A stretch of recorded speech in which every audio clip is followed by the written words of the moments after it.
Lan, kung hiwalayan mo si Sue, makukuha niya ang custody ng bata. Hindi ka na makikitang muli sa kanila. Kaya mo bang tanggapin ito? Mrs. York, tapos na ang kontrata. May mag-aalaga na. Kay Sue at sa bata ngayon. Dapat na akong umalis. Sige, gayunpaman, ang proseso ng diborsyo ay tatagal ng 1 linggo. Tungkol sa diborsyo, kailangan mong sabihin kay Sue mismo.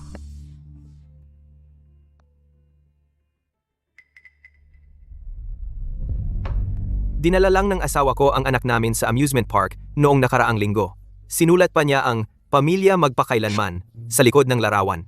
Ang nakakatawa, ang lalaki sa larawan ay hindi ako, kundi ang una niyang pag-ibig, si Sean Shaw. Noong ako ay 20, nakipaghiwalay si Sue kay Sean, ang una niyang pag-ibig. Nawasak siya at umiyak ng hindi mapigilan. Sa puntong iyon, lumapit sa akin ang nanay niya at nag-alok ng $5 milyong para bilhin ang 10 taon ng oras ko para tulungan si Sue na makuha ang kanyang buhay, pabalik sa tamang landas. Mula sa sandaling iyon, 8 sawang hinabol ko si Sue. Kinantahan ko siya kapag siya ay malungkot. Inalagaan ko siya kapag siya ay may sakit.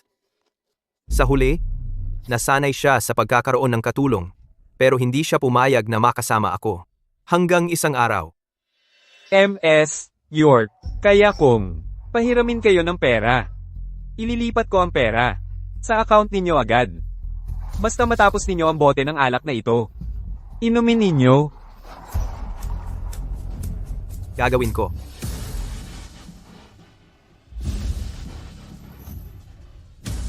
Oh, siya ay may hemorrhage sa tiyan. Dalhin siya sa ospital. Ian, Judd, pumayag akong pakasalan ka. Naniniwala ako. Magkakaroon tayo ng kinabukasan na magkasama. Akala ko, ang pagsisikap ko ang nanalo sa kanyang puso. Pero kalaunan, nalaman ko na, ang araw na pumayag siyang pakasalan ako, ay kaparehong araw ng kasal ni Sean. Pinakasalan niya lang ako, dahil siya ay nasaktan. Wala akong pakialam. Akala ko, lalago ang damdamin sa paglipas ng panahon. Pero hindi ko inasahan na makikipagkita siya kay Sean agad pagbalik niya mula sa ibang bansa. Binigyan pa niya siya ng pinakamagarang welcome party. At unti-unti, naging mula sa pagiging asawa. Ako ay naging isang tagalabas sa pamilyang ito. Pero wala na sa lahat iyon. Sa 7 araw, sa wakas ay makakaya kong makatakas sa lugar na ito na nakakulong sa akin sa loob ng 10 taon. Ano ang pinaprint mo? Wala yon. Malamig ang panahon. Nagluto ako ng sopas na manok. Ikaw at si Max dapat inumin habang mainit. Nagkita kami ni Sean ngayon at kumain kami ng sabay. Sopas na naman? Sabi ko gusto ko ng pritong manok! Hindi healthy ang pritong manok. Wala akong pakialam. Si Mr. Shaw ay magdadala sa akin para kumain ng pritong manok. Ikaw, ayaw mo lang akong lutuan ng pritong manok! Gusto ko ng pritong manok. Bakit hindi mo ako lulutuan ng pritong manok? Kaya pala tinatawag ka ni Mr. Shaw na walang silbi, dukha, at walang kakayahan. Hindi ka maihahambing sa kanya.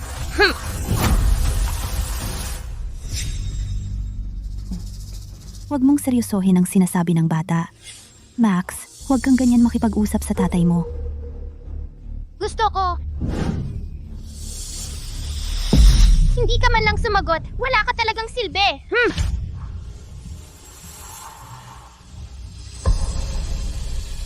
Sue York, magdiborsyo na tayo. Sue York, magdiborsyo tayo. Sa 10 taon na tayo'y kasal, hindi pa kita nakitang ganito kasaya. Sobrang saya mo. Hindi mo man lang naririnig ang sinasabi ko. Sue York, magdiborsyo tayo. Aalis akong wala. Iyong-iyo ang shares ng kumpanya. Si Max ay sasama rin sa iyo. Hindi na tayo magkikita pang muli. Kung walang problema, pirmahan mo na lang dito.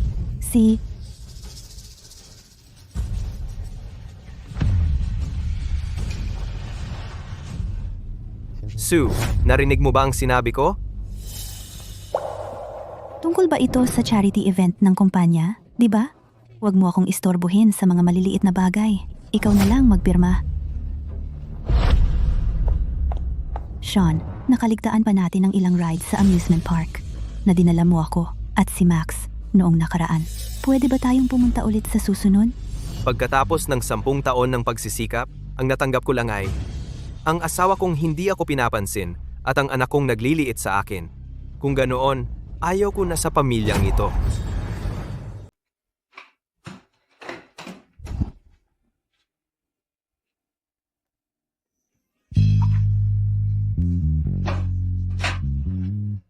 Sa pag-iisip ko, talagang kailangan kong magpasalamat sa mga York. Kung hindi dahil sa kanila, ang lola ko, baka matagal nang namatay.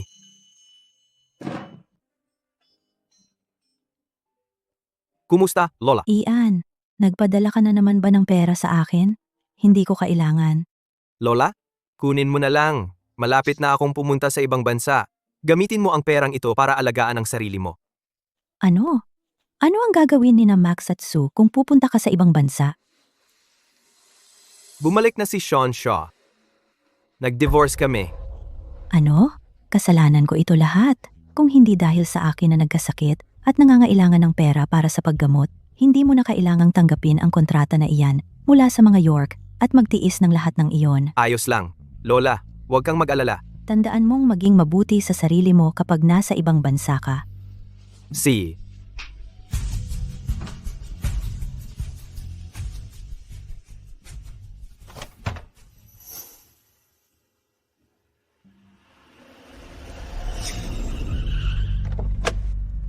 Bakit ka namumulot ng basura dito? Hindi ka ba nahihiya? Handa na ba ang hapunan? Gusto ko ng fried chicken! pwede mong sabihin kay G. Shaw na kumuha ng fried chicken para sa iyo. Hoy, ang lakas ng loob mong kausapin ako ng ganyan. Hindi ka ba natatakot na baka hindi kita gusto? Bahala ka. Ian, may mga pagbabago sa bahay ni Sean. Kailangan niyang tumira dito ng ilang araw. Sigurado akong okay lang sa iyo. Bilisan mo at tulungan si G-Show sa kanyang mga bagahe. Narinig mo ba ako? Kung hindi, hindi na kita magugustuhan. Pasensya na. Nasprain ko ang braso ko. Hindi ako makatulong. Sue, sa tingin ko dapat na lang nating kalimutan iyon. Mukhang si G. Judd ay hindi rin masyadong interesado. Pasensya na talaga. Tutulungan kitang dalhin ang bagahe mo. Dito ka lang. Wala siyang pagtutol. Oo, dito ka lang. Hindi ako tututol. Tara na. Hindi mahalaga kung si Sean ay dito o hindi. Ang bahay na ito ay sa kanya pa rin naman sa huli. Ano ang hinihintay mo? Gusto ko ng piniritong manok. Si Nanay at si Mr. Shaw ay gusto ng seafood. Inialay ko ang sarili ko sa pag-aalaga sa kanilang dalawa sa loob ng 10 taon. Ngayon, para na lang akong tagapaglingkod nila. Laging handa sa kanilang tawag. Hindi ko na kaya. Oh, pasensya na. Hindi na lang sana ako dumating. Pagkatapos ng lahat, isa lang naman akong tagalabas. Wala akong karapatan na hilingin sa iyo na gawin ang mga ito. Alis na ako. Oy. Wala kang kinalaman dito. Hindi ba sinabi mong wala kang tutol? Ano bang nangyayari ngayon? Hindi ka ba pwedeng maging mas maunawain bilang isang lalaki? Tsaka, isang kainan lang naman to. Hindi ba ikaw ang magaling magluto? Walang laman ang ref, kaya hindi ako makapagluto. Wala ka namang silbi bilang tatay. Wala ka nang mailutong kahit ano ngayon. Gusto mo bang magutom kami? Hindi ka dapat maging tatay ko. Gusto ko si Mr. Shaw na maging tatay ko. Max, paano mo nasabi sa tatay mo yan? Walang galang ang pagsasalita ng ganyan. Naiintindihan mo ba? Na, Mr. Shaw, pasensya na. Mag-iingat na ako sa mga sasabihin ko. mabuting bata. Paano kung kumain na lang tayo sa labas? May nakita akong napakagandang restaurant sa daan pa uwi. Doon na lang tayo kumain? Sige. O order din tayo ng fried chicken para kay Max. Hey, Mr. Shaw, ikaw ang pinakamahusay. Hindi ka ba matutong matuto kay Sean? Kaya ka ayaw ni Max sa'yo. Tara na, tara na. Tara na. Mahalaga ba kung gusto niya ako o hindi? Pagkatapos ng lahat, ako naman ang hindi gusto sa inyong dalawa. Ian, dahil natanggap mo na ang kasunduan sa diborsyo, bibigyan kita ng lokasyon kung saan mo ito ipapadala. Natapos ko na ang mga proseso para sa pag-alis ng bansa. See ya.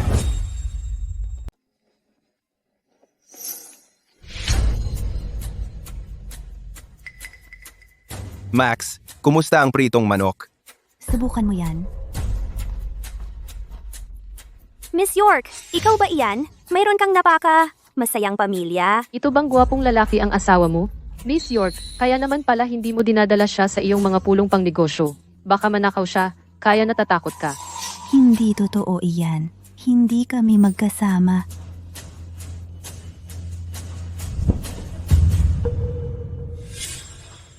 Kumusta, Binibining York? Miss York, siya ba? Ako ang kay Sue. Miss York, pasensya na. Aalis na kami. Bakit hindi mo sinabi sa kanila na asawa mo ako noong tinanong ka nila? Napaka-inkompetente mo at hindi mo man lang mapakita sa iba na ikaw bilang asawa ko. Gusto mo pa akong takpan ka. Lumalabas na. Ang tinatawag na astig at makapangyarihang CEO, may dalawang mukha pala siya.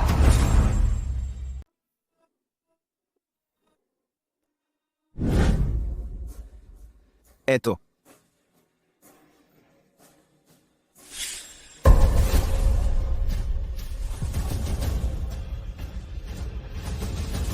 Sue, salamat sa pagsama mo sa akin, kasama si Max. Pagod ka na siguro. Hindi naman. Ang mga problema mo ay problema ko rin. Pareho kayo ang sweet-sweet ninyo. Oo, Sue. Ang asawa mo ay talagang espesyal. Parang sa drama lang. Bakit hindi na lang kayo maghalikan? Tulad sa mga drama. Magagalit ako sa'yo kung patuloy kang magbibiro ng ganyan. May mga nanonood. Nanay, halikan na ninyo! Hindi na ako makapaghintay! Max, halika na ninyo. Halika na ninyo.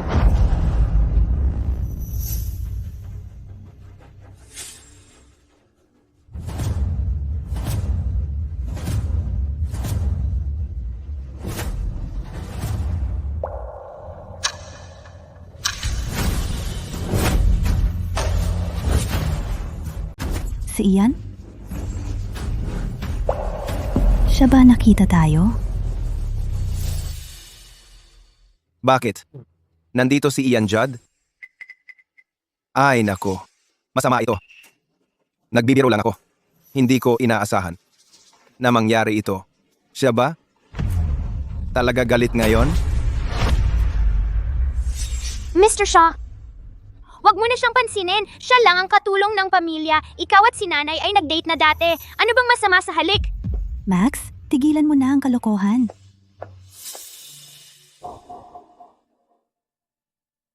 Nakita ko ang nangyari. Kanina lang ang pag-alis mo. Ay, tama? Walang puwang para sa tatlong tao sa isang relasyon. May dapat umalis.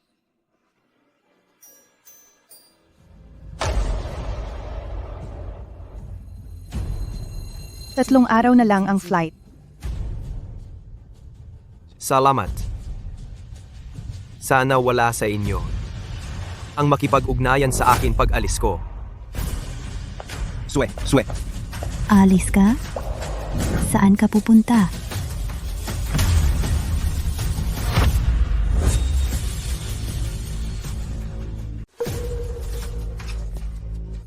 Nanay, ano ba ang pinag-uusapan niyo ni Ian? Wala yan. Aalis ako ng bansa sa loob ng 3 araw. Tinanong ko ang nanay mo kung may gusto siya. Totoo yan. Sue, aalis na ako. Pwede kayong dalawa. Mag-usap kung may problema. Aalis ka ng bansa? Hindi mo pa kailanman binanggit ito sa akin dati. Hindi mo sinabi sa akin ng maaga. Noong ikaw pumunta para sunduin si Sean. Alam ko na. Galit ka pa rin tungkol doon. Hindi ko kasalanan na ang anibersaryo natin ay nagkataong kasabay ng pagbalik ni Sean. Gusto mo bang iwan ko si Sean mag-isa sa airport? Pero okay lang sa'yo na iwan ako mag-isa sa handaan. Sobrang kinabahan ako tungkol doon. Pero babawi ako sa'yo. Mr. Judd, pwede mo naman sabihin sa amin? Gusto mong kumain dito? Dadalhin ka namin dito. Bakit kailangan mo pang pumuslit dito? Parang magnanakaw? Nanay, bumalik tayo sa mesa natin. Nag-aalala na si Mr. Shaw. Oh, kumain na tayo. Ang steak dito ay talagang masarap. Nakalimutan mo ba? Hindi ako mahilig sa steak. Talaga? Tayo ay magkasama ng maraming taon. Paano ko di iyon alam? Kayong magpatuloy. Aalis na ako. Sue, hayaan mo lang siyang umalis kung gusto niya. Yay! Sa wakas, umalis na ang taong iyon. Max, Tara na. mag-ingat ka.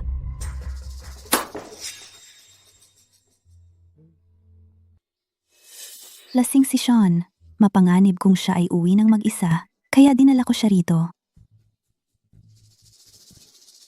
Ian, Judd, tumigil ka sa pagnisi ng ganyan. Wala kaming relasyon niya. Ian, huwag kang mag-alala. Sue at ako ay walang ginawa kahit ano. Sean, lasing ka. Hindi ako lasing. Ian, sabi ni Sue, malapit ka nang umalis, papuntang ibang bansa. Okay lang. Manatili ka doon hanggat gusto mo. Tungkol naman sa Sue at Max, aalagaan ko sila. Lasing siya. Huwag mong pakinggan ang kalokohan niya. Ayaw kong marinig ito. Gusto ko lang matulog ngayon. Ian? Si Sean ay sobrang lasing. Gusto ko siyang alagaan. Pwede ba naming gamitin ang kwarto mo? At matulog sa kwarto ng bisita na lang?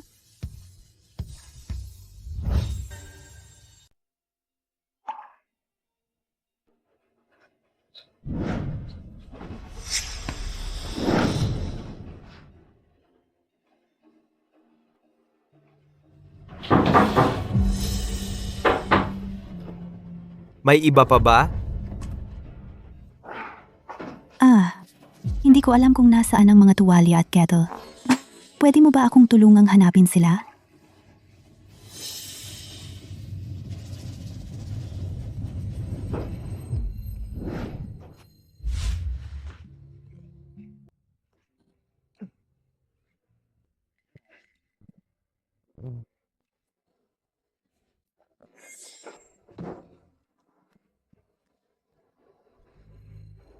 Ang baho niya. Sabihin mong umalis siya. Huwag kang lalapit sa akin. Oh, saan ko? Dadalhin si Mr. Judd. Pwede siyang matulog sa sofa o sa guest room. Kailangan niyang maging matino bago siya pumasok sa kwarto. Hindi ko kaya ang baho niya. Sa 10 taong ito, kung ako man ay nasaktan o nagkasakit, hindi mo ako inalagaan tulad ng isang asawa. Mukhang wala akong lugar sa puso mo.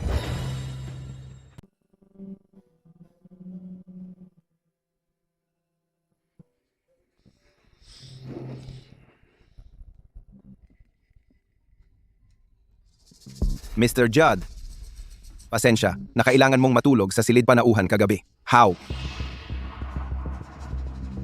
Mr. Judd, pwede bang hiramin ang iyong labaha? Nagamit ko na yan dati. Sige kung okay lang sa'yo. Mr. Judd, okay lang ba sa iyo na hiniling ko kay Sue na alagaan ako kagabi? Wala namang problema. Max, Mr. Shaw, gusto kong maglaro. Pwede mo bang kunin para sa akin?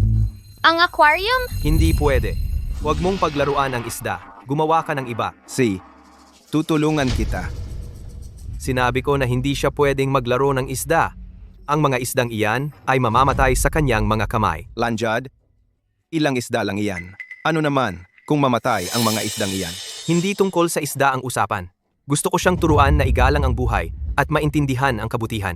Hindi ako nakikinig. Gusto ko talagang maglaro. Masama kang tatay dahil sumasalungat ka sa akin. Hindi tulad ni Mr. Shaw na nagbibigay sa akin ng lahat. Lanjad, napakabait mo. Pero nagawa mo bang protektahan ang sarili mong pamilya at ang asawa mo? Pinoprotektahan ko lang ang itinuturing kong mahalaga. Ang binanggit mo ay hindi mahalaga sa akin. Lanjad, matigas ka lang ang ulo. Tumanggi akong maniwala na mayroon kang walang nararamdaman para sa isang babae na 10 taon nang kasama mo. Mas mabuti pang maging matalino ka at umalis bago mahuli ang lahat. Maniwala ka man o hindi, nasa sayo ang desisyon.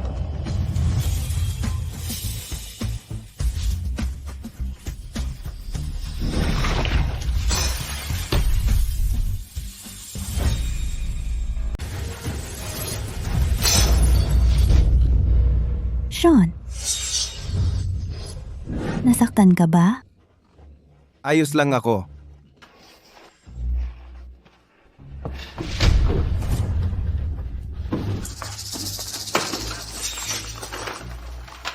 Tingnan ko nga. Sabihin mo sa akin ano ang nangyari? Siya ang gumawa nito. Iginiit niya na agawin ang aquarium sa amin. Nasaktan si Mr. Shaw dahil sa akin. Iyan, Jude. Ipinangako mo na huwag magalit. Akala ko, wala ka talagang pakialam. Hindi ko inaasahan na aapiin mo si Sean sa likod ko. Paano mo? Naging ganyan kasama? Ako? Masama ang loob? Iningatan ko ang isdang ito sa loob ng 2 taon. Sila ang kumuha nito sa akin. Ayusin mo ang iyong mga katotohanan. Ano? Isda lang iyan. Mas mahalaga ba iyan kaysa sa buhay ng tao? Humingi ka ng tawad kay Sean ngayon. Humingi ka ng tawad kay Mr. Shaw ngayon. Masama kang tao.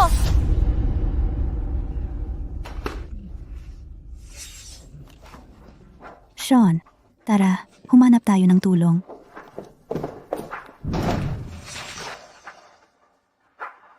Haharapin kita mamaya.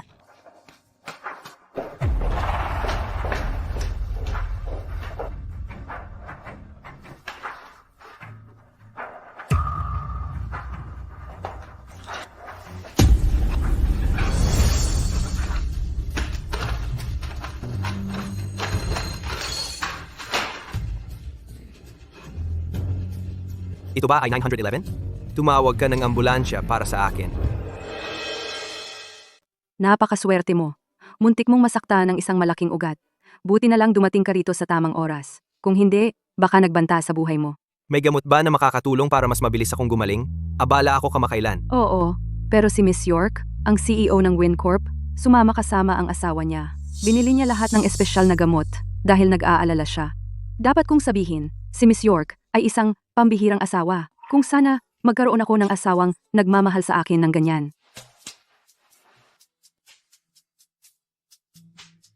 Nagkaroon siya ng iba habang kasal. Trinato pa niya ang asawa niya na parang basura. Talagang pambihira siya.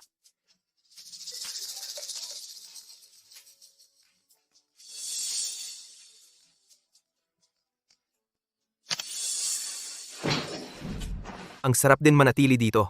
Kahit papaano hindi ko kailangang masuka sa huling sandali bago umalis. Ginoo, maaari na nating ituloy ang mga pamamaraan ng paglabas. Tandaan na palitan ang gasa tuwing 3 araw. Siguraduhin, hindi ito mabasa.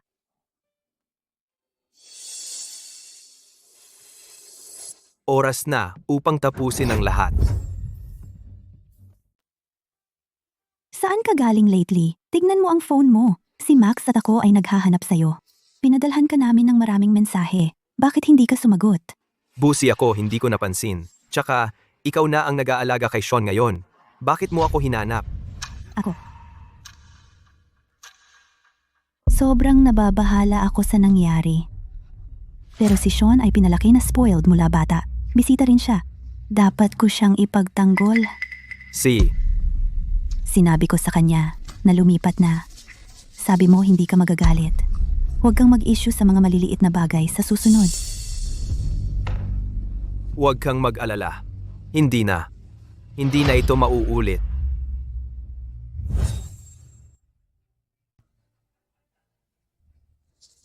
Personal ko itong pinili sa palengke. Ito ang paraan ko para bayaran ka. Ito rin ay regalo ko sa iyong karawan. Tingnan mo, ang mga isdang ito ay pareho. Okay lang. Isda lang naman. Sino ba ang may pakialam sa kanila? Sue York, hindi lahat ay maaaring maibalik kapag nawala na. Talaga? Palagi mong gusto ang mga isdang ito. Oo. Mabuti naman at kaya mo nang bitawan. Ako ay... Medyo gutom ako. Gusto kitang magluto ng noodles para sa akin. See?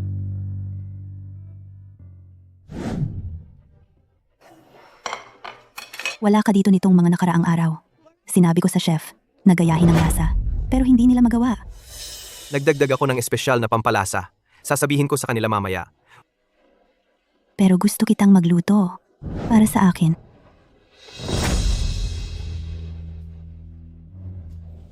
Bakit ka kumikilos kakaiba ngayon? Talaga? Sobrang sensitibo mo naman. May itinatago ka ba sa akin? Baka nag-iisip lang ako ng sobra. Mahal na mahal ako ni Lan. Hindi niya ako kailanman lolokohin. May gagawin ako ngayong gabi. Hindi ako babalik. Kung libre ka bukas, isasama ko si Max at maaari tayong lumabas bilang isang pamilya. Sige?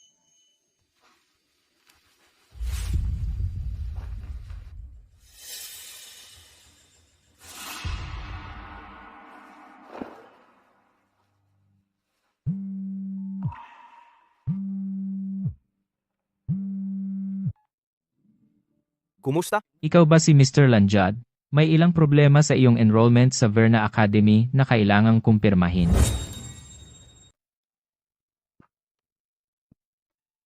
Paano ko makumpirma ang mga ito? Pinapasok ka batay sa rekomendasyon ni Miss Fernholt sulat ng rekomendasyon, may mga kasong pekeng sulat sa nakaraan. Gusto naming magkaroon ng video chat sa inyong dalawa at kay Miss Fernholt para sa verifikasyon. Okay lang ba iyon? Si?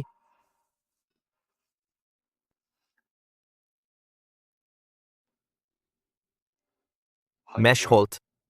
Nasaan ka? Kailangan kitang makita.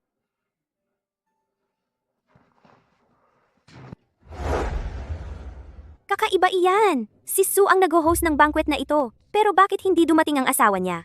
Eksakto. Ito ang unang pagkakataon ni Sue na mag-host ng charity event. Alam ko ang dahilan.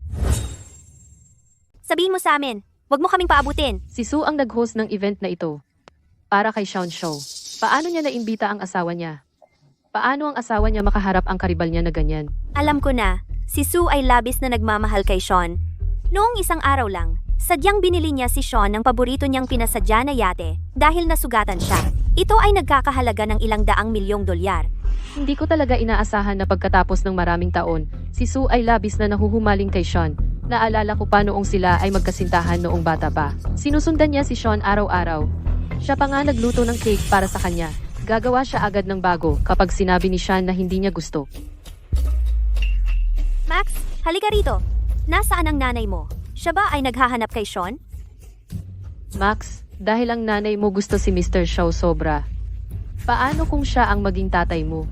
Magaling! Gusto ko rin si Mr. Shaw! Gusto ko siyang maging bagong tatay ko! Paano ang tunay mong tatay? Masama kang tatay! Bakit ka nandito? Hindi ka tinatanggap dito! Hindi ba ito ang walang kwentang asawa ni Miss York?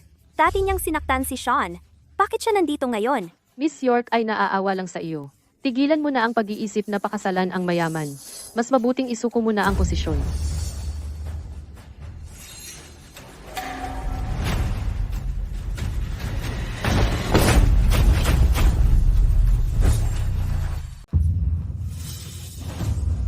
Lumayas ka! Huwag mong sirain ang relasyon ni Nanay at Jisho! Ian, bakit nandito ka? Max York, paano mo matutulak ang tatay mo? Ian, tingnan kita. Ihahatid kita para bendahehin ang sugat mo.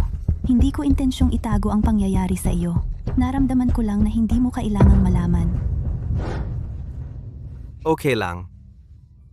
Kaya ko nang mag-isa. Hindi mo kailangan sabihin sa akin ang tungkol sa pangyayari. Hindi ka naman ganyan dati magsalita. Tingnan kita.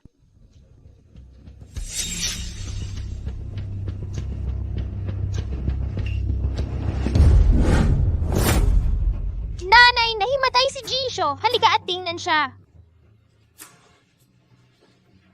Nanay, halika rito. Nanay, pumarito ka! Lan, tingnan ko muna si Sean. Ako'y tutulungan kita mamayang bawi.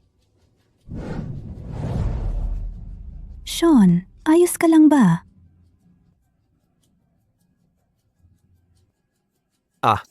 Huwag mong dibdibin ang mga salita ni Max. Sasabihan ko si Sean na wag. Turuan si Max na sabihin ang mga ganyan. Tara na? Sue. Palagi mong hinahayaan si Max makipaglaro kasama si Sean. Bilang nanay, tahimik mong pinayagan si Sean na turuan si Max kung ano ang gagawin at sasabihin. Malubha ang sugat mo.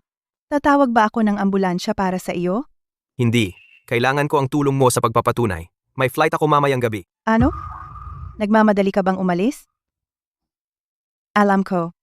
Pinahirapan kita sa lahat ng mga taon na ito. Hindi kita pipigilan. Sabihin mo sa akin kung ikaw kailangan ng tulong. Kailangan ko ang tulong mo. Sa isa pang bagay. Huwag mong sabihin sa kanila kung saan ako pumunta pagkatapos kong umalis. Ayokong maistorbo. Siya. Pinapangako ko sa'yo.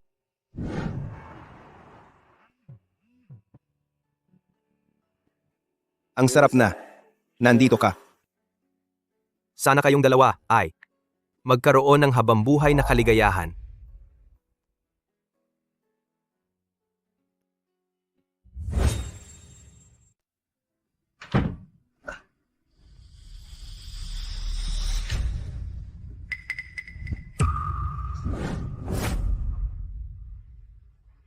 Sue, dito ba natin gawin? Ngayon? Ikaw ay hindi ka nahihilo? Ang ganda mo, hindi mapigilan. Paano ako mawawalan ng malay?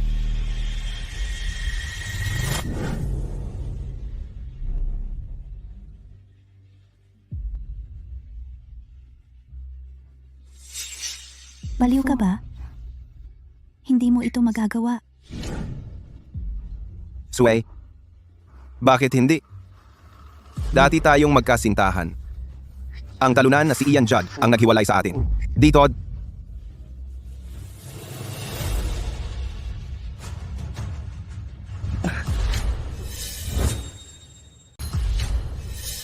Sue, kahit ang anak niya, gusto tayong magkasama. Bakit mo pa ako tinatanggihan?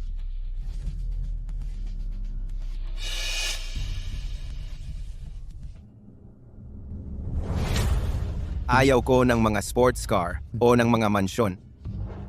Ang lagi kong gusto ay ikaw.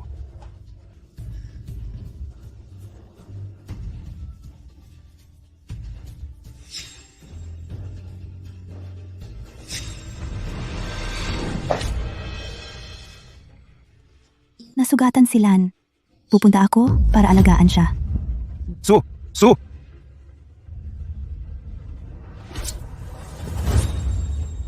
Nasaan si Ian? MS, York. Umalis si Mr. Judd pagkatapos mong umalis kasama si Sean. Hindi na siya bumalik. Ano? Kumusta? Nasa bahay ba si Ian? Miss York, hindi siya bumalik.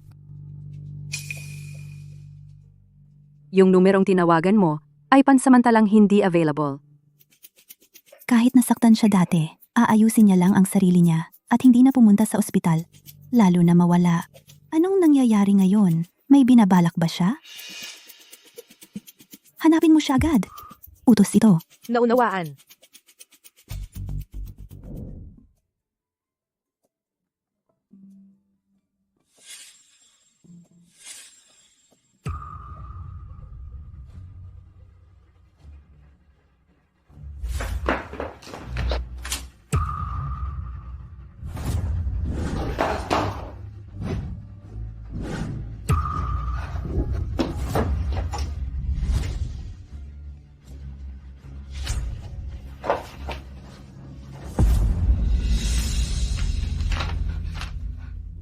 Isuko ang lahat ng ari-arian at umalis.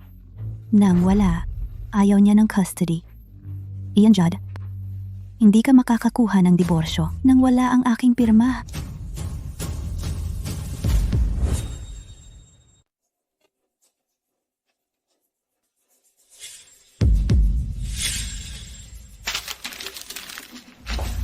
Diborsyo?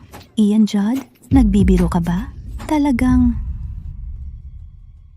mahal na mahal mo ako.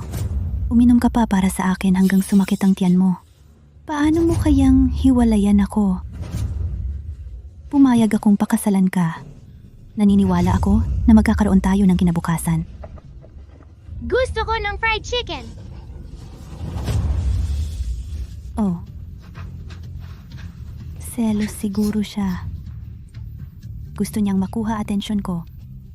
Tiyak na babalik siya. Siya ang taong nagmamahal sa akin ng higit sa lahat. Hindi niya kayang iwan ako.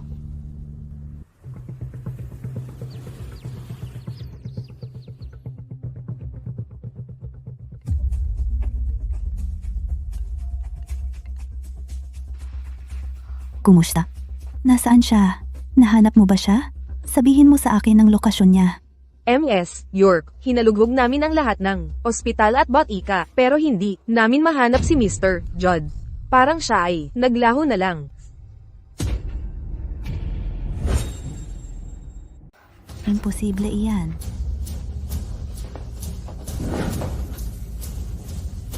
Ang numero na iyong dinyal ay kasalukuyang naka-off.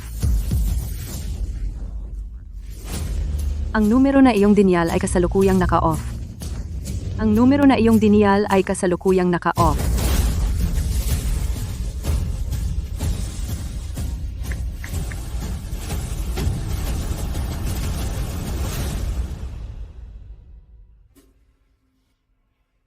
Masamang tao, gawin mo akong almusal ngayon. Nagugutom na ako. Ang tatay mo ay nawawala. Ang galing! Ang nakakahiyang talunan sa wakas ay umalis na. Mami, sabihin natin kay Mr. Shaw na lumipat dito. Simula ngayon, siya na ang tatay ko. Nakakahiyang talunan? Sino ang nagturo sa iyo na sabihin ang mga bagay na ito? Siya ang tatay mo. Wala akong... Ganyang walang kwentang tatay. Pumunta pa siya sa event at napahiya siya. Kung alam ko lang, dapat mas malakas ang pagkakabangga ko sa kanya. Tumahimik ka. Inalagaan ka niya sa loob ng 6 na taon. Paano mo siya masusumpa? Sabihin mo sa akin, may nagturo ba sa iyo na magsalita ng ganito sa likod ko? Iyan ang sinabi sa akin ni Mr. Shaw. Sabi niya, ang tatay ko ay walang kwenta. Ang pagkakaroon ng tatay na ganyan ay magiging katatawanan ako sa mga kaklase ko. Sean, bakit niya itinuro iyon sa iyo?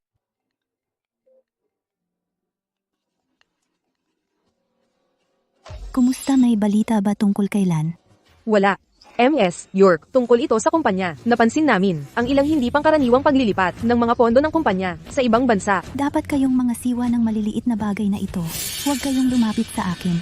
MS, York, ang mga kontrata ng paglilipat ng pondo ay nilagdaan ni Mr. Shaw. Dapat pa ba naming imbestigahan? Alamin ninyo mismo. Panatilihin itong profesional. Huwag mo akong abalahin sa ganitong bagay. Ang kailangan mong gawin ngayon ay hanapin si Judd para sa akin sa anumang halaga. Nanay, natagpuan ng tauhan ko si Lan na nakipag-ugnayan sa iyo bago siya umalis. May alam ka ba tungkol dito? Hayaan mo siyang umalis. Basta, walang tunay na emosyonal na ugnayan sa inyong dalawa. Si Sean ay bumalik na sa bansa. Nakita ko kayong dalawa lumaki ng magkasama mula noong mga bata pa kayo. Nanay, bakit mo sinusubukan na ipares ako kay Sean? Nagustuhan ko si Sean, pero hindi ako pumayag na hiwalayan si Lan. Kung hindi ka pumayag, paano ka napunta sa paghihiwalay? Masyado akong tanga. Nakapirma ako ng hindi sinasadya. Sobrang nagustuhan niya ako at inalagaan ako ng napakabuti noon. Paano ko hindi siya magugustuhan? Iniwan ako ni Sean noon. Kung hindi dahil sa kanya, hindi ako makaka-move on. Nanay, kung mahal niya ako ng to sobra, hindi niya ako iiwan.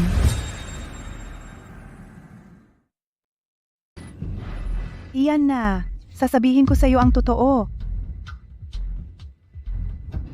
Noong iniwan ka ni Sean at nag-abroad noon, pinahirapan mo ang sarili mo at nagulo ka. Ako ang nagdala kay Lan para tulungan kang malampasan iyon.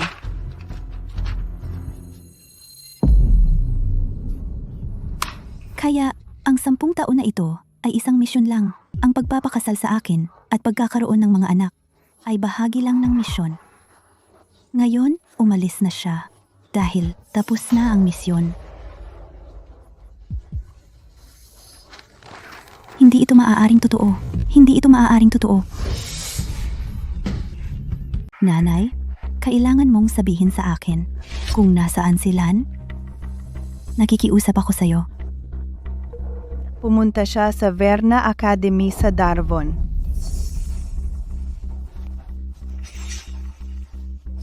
Kumusta? Kunin mo ako ng susunod na tiket ng eroplano papuntang Darwin. Sue, saan ka pupunta? Wala kang pakialam. Sue, nakakaramdam ka ba ng sakit o hindi maganda? Dadalhin kita sa ospital. Umalis ka dyan. Hahanapin ko si Lan. Sue, nagkaroon ng impeksyon ang sugat ko dahil sa pagkakamot ng aquarium. Sobrang sakit. Maari mo ba akong tulungan? Nanay, gusto mo si Mr. Sean na pinakamarami. Bakit ka pa rin naghahanap sa walang kwentang taong iyon? Sino ang tinatawag mong walang kwenta? Ang tatay mo, na nagpalaki sa'yo, ay pinalayas ng lahat ng ito. Sino ang tinatawag mong walang kwenta? Pinupuno mo ang isip ni Max ng kalokohan sa likod ko ulit. Gusto mo bang mamatay? Sue, ano ang ibig mong sabihin? Hindi ko maintindihan. Tigilan mo na ang pagpapanggap. Sa tingin mo ba talaga, hindi ko alam ang mga panloloko mo? Sue, maipapaliwanag ko. Ginawa ko lang iyon dahil mahal na mahal kita. Silang Judd ay hindi talaga karapat-dapat sa iyo. Hindi tulad natin. Magkakilala na tayo mula pa noong bata tayo. Totoong may nararamdaman ako para sa iyo. Balik tayo sa dati. Ipinapangako ko, aalagaan kita at si Max. Habang buhay. Nagkunwari kang nasaktan para ipakita na mahal mo ako. Pero, paano ang pagnanakaw ng pondo ng kumpanya para bayaran ang utang mo? Ay, wala akong nakitang bakas ni Ian sa nakalipas na 4 na araw. Pero natuklasan ko ang isang parasito tulad mo. Akala ko bumalik ka dahil mahal mo ako. Hindi ko inaasahan. Nababalik ka dahil ang pamilya mo ay nalugi at lubog ka sa utang. Ninakaw mo ang napakaraming pera sa maling paggamit ng pondo ng kumpanya. Ito ba ang tawag mong pagiging responsable sa buhay? Hindi ako makapaniwala sa katangahan ko. Hindi ako makapaniwalang iniwan ko ang tunay at mapagmahal na asawa para sa isang makasarili at pekeng sinungaling. Sue, pwede kong ipaliwanag. Huwag kang maniwala sa mga chismis na iyan. Sue. Chismis? Guwardiya? Kung maaayos mo ang lahat ng iyong mga problema sa utang at pagkatapos ay lumapit sa akin, maniniwala akong ito ay chismis lang. Ipadala mo siya sa kanyang mga pinagkakautangan sa ibang bansa. Sue, hindi mo pwedeng gawin ito sa akin. Mapapahamak ako kung ipadala mo ako sa ibang bansa. Sue, pakiusap. Sue! At ikaw, masyado akong naging maluwag sa iyo sa mga nakaraang taon. Sumama ka sa akin upang makita ang iyong ama at humingi ng tawad sa kanya ng personal. Tara na. Tingnan mo, kamakailan, ang chismis tungkol kay Miss York ay kumakalat kahit saan. Pinaalis niya yung isang lalaki at ngayon ay nasa labas kasama ang kanyang anak na lalaki. Hinahanap ka. Sa nakalipas na 10 taon, lubos ka nilang binaliwala. Ngunit ngayon, hinahanap ka nila. Ano ba ang tingin nila sa iyo? Kung susubukan kanyang apihin muli, babawian ko siya para sa iyo. Walang kwenta ang pamilya York. Lan, magsalita ka naman. Mabuti naman. Ang takbo ng buhay ko ngayon. Hayaan na ang lumipas.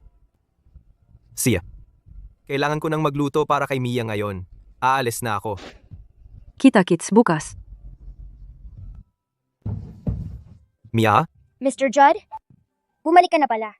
Bakit suot mo ang apron ko? Mr. Judd, inihanda ko ang iyong paboritong ulam. Nagtatrabaho ka ng sobrang sipag araw-araw. Hayaan mo akong tumulong para gumaan ang trabaho mo.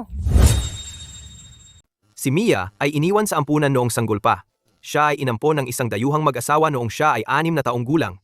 Ngunit ang kanyang mga mag-ampon na aksidente. Si Mia, napadpad sa lansangan.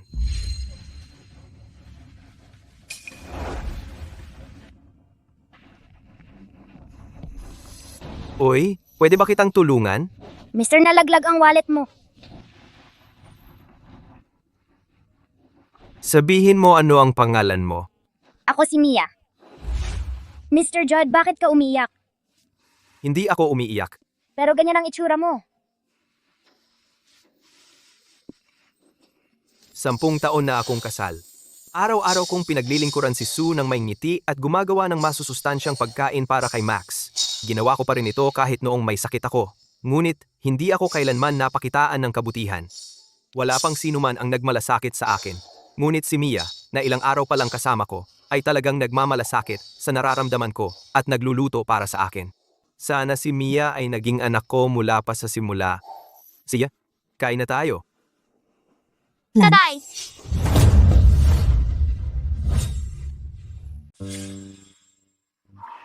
Miss York, paano ko kayo matutulungan? 1 buwan na? Tumatanggi ka pa bang bumalik? Pasensya na. Maayos naman ako dito. Kung wala nang iba, maaari ka nang umalis. Hindi ba natin pwedeng pag-usapan ito? Kung sasama ka sa akin ngayon, ibibigay ko sa iyo ang kahit anong hilingin mo. Gusto mo ba ang lugar na ito? Pagkatapos, bibilhan kita ng isang 1,000 square foot na mansyon dito mismo. Ngayon din. Oo. Gusto mo rin ng musika, agad kong dadalahin ang pinakamahusay na eksperto sa mundo para sa iyo. Sue, hiwalay na tayo ngayon. Pwede bang itigil mo na ang panliligalig sa akin? Hindi ka welcome dito. Sino ka ba? Paano mo nagawang nakawin ang tatay ko? Hindi siya sa'yo! Hindi mo pwedeng nakawin ang tatay ko sa akin! Mr. Judd, wala na akong natitira, Mr. Judd. Tiyak na po, protektahan kita. Bitawan mo. Bitawan mo nga? Ginawa mo ba sinaktan ako? Dahil sa maliit na asong babae na ito? Tingnan mo ang sinasabi mo. Minahal kita. At inalagaan kita sa loob ng 6 na taon. Hindi ko inaasahan na magpalaki ng walang utang na loob. Kung hindi kita didisiplinahin, mabubugbog ka ng iba kapag lumabas ka. Sinasabi ko sa iyo, ikaw ay isang York, hindi ka anak ko. Mula nang maging marahas ka, hindi nagrespeto sa mga nakatatanda at tinanggap ang isang kriminal bilang iyong tatay, ikaw at ako ay wala nang kinalaman sa isa't isa. Nanay, ayaw na sa akin ni tatay!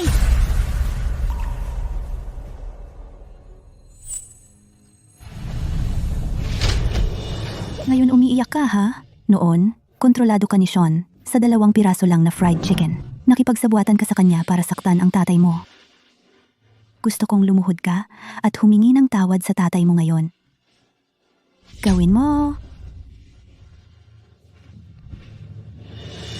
Tatay, tunay kong napagtanto ang aking pagkakamali. Alam ko, ginagawa mo lang ito para sa ikabubuti ko. Hindi dapat kita sinaktan o sinigawan.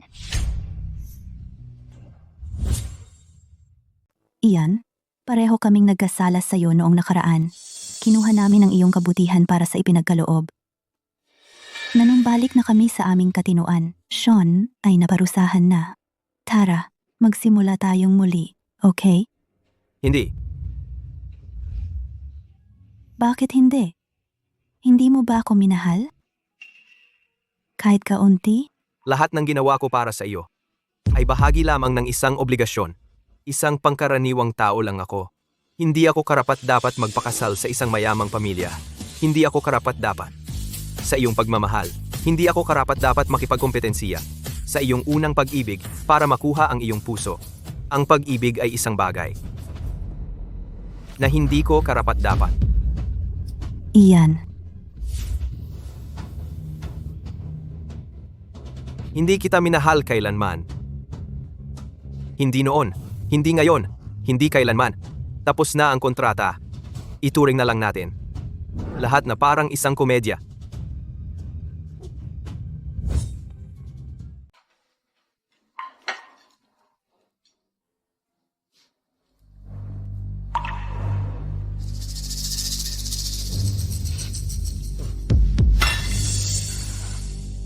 Hindi ka ba isang mahusay na chef? Bakit hindi ka man lang makagawa ng isang mangkok ng noodles? Pabayaan na makuha ang lasa na gusto ko.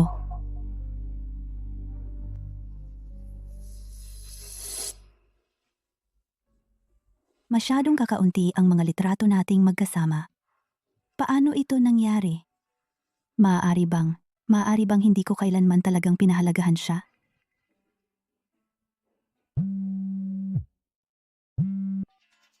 Ginang York, may nahanap kaming clue. Ito ay maaaring tumulong sa iyo magkaayos sa G-Jod. Natagpuan namin ang lola ni G-Jod. Siya ay maaaring makatulong sa iyo na muling makipag-ugnayan kay G-Jod. Ipadala sa akin ang kanyang lokasyon.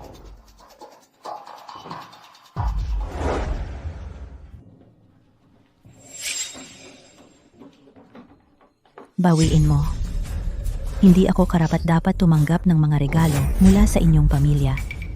Ginangjat siya, nagkamali ka ng pagkakaintindi. Iisa lang ang maliit kong kahilingan. Hindi ko na mahagilap silan ngayon. Maaari mo ba siyang tawagan para sa akin? Ginang York, nagbibiro ka siguro. 10 taon ka ng kasal kay Lan at hindi mo pa rin siya makontak. Paano magkakaroon ng kakayahang iyon? Ang isang matandang babae na tulad ko? Gining, senyor. Dati, pinabayaan ko si Lan. Gusto ko lang ngayong bayaran siya. Pakiusap, bigyan mo ako ng pagkakataon.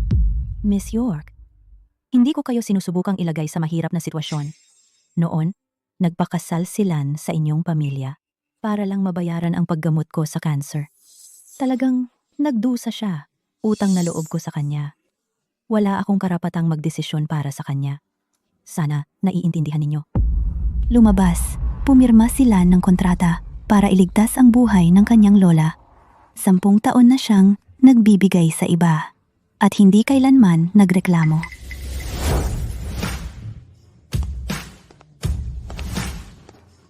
Tingnan! Si Lanjad yan! Hindi ako makapaniwala. Unang beses siyang bumalik sa bansa. Lanjad! Lanjad! Lanjad! Lanjad! Lanjad! Lan,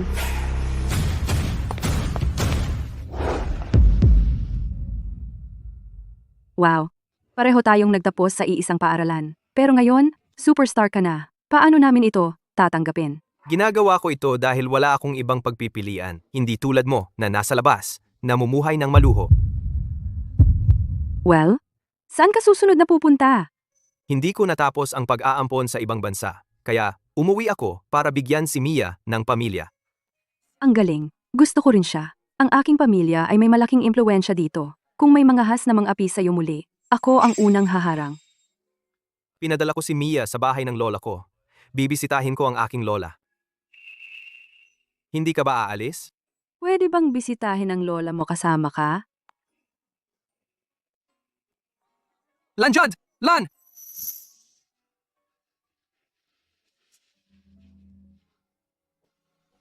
Inaalagaan ko si MDM, Judd Sr., Lan. Sa wakas, nakatanggap ako ng balita na bumalik ka sa bansa. Mia,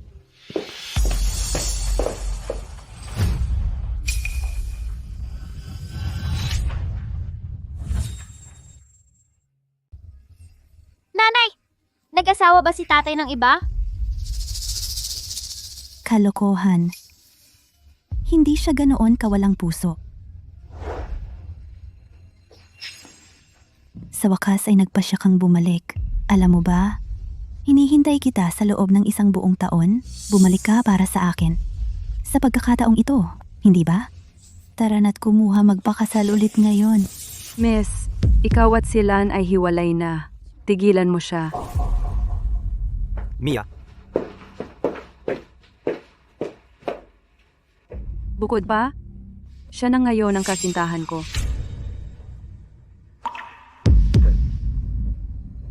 Hindi mo to pwedeng gawin sa akin. Ako ang asawa mo sa loob ng 10 taon. At si Max ay kadugo mo. Anak mo siya. Tama na. Ngayon ka pa nagsisisi? Ano ang ginagawa mo dati? Walang saysay ang umiyak sa natapong gatas. Ikaw talaga ang umakit kay Lan. Kung hindi, paano niya matiis na iwan ako at si Max? Buwisit? Tuturuan kita ng leksyon ngayon. Oh, talaga? Ang pamilya mo siguro ay may gustong mamatay? Tigilan mo yan. Anong ginagawa mo? Tingnan mo ang ginawa mo. Nasaktan mo ang anak ng pamilyang lead. Gusto mo bang masira ang ating pamilya? Day, anong ibig mong sabihin? Miss Late, nasaktan ka ng anak ko dahil nabigo akong palakihin siya ng maayos. Dapat mong turuan mo siya mismo. Masyadong huli na, kung ang iba ay kailangang makialam. Miss York, tama ka. Paparusahan natin siya ayon sa mga patakaran ng pamilya. Mahal, Gawin mo na ngayon!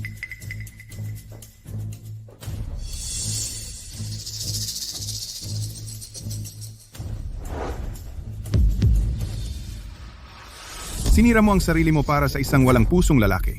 Wala kang respeto sa sarili. Sumalungat ka sa mga pagpapahalaga ng pamilya. Nagkaroon ka ng relasyon sa labas ng kasal at pinalayas mo ang aking mabuting manugang. Nagdala ka ng kahihiyan sa pamilya. Wala kang hiya.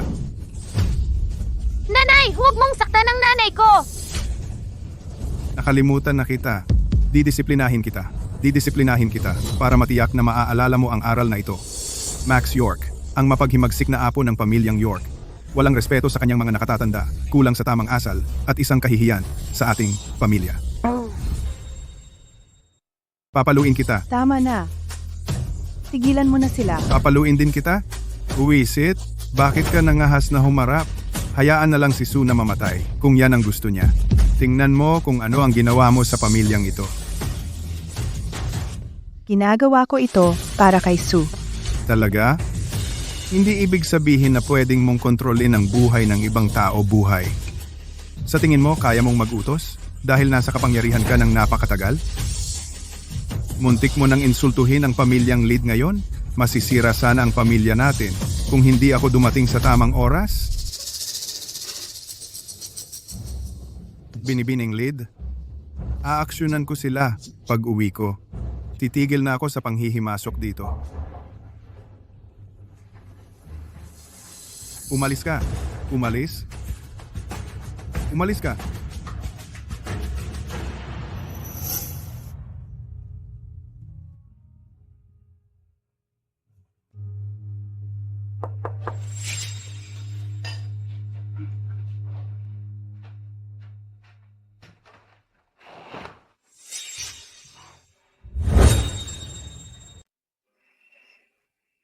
Lan, huwag mong isara ang pinto. Hindi kami nandito para guluhin ka. Wala na akong tahanan. Pinalayas na ako sa lungsod na ito. Baka hindi na tayo? Magkita muli. May gusto ka pa bang sabihin? O? Nais ko sa inyong dalawa ng habambuhay na kaligayahan. Tatay, pwede mo ba akong yakapin sa huling pagkakataon? Simula ngayon, magiging mabuti akong at masunuring bata.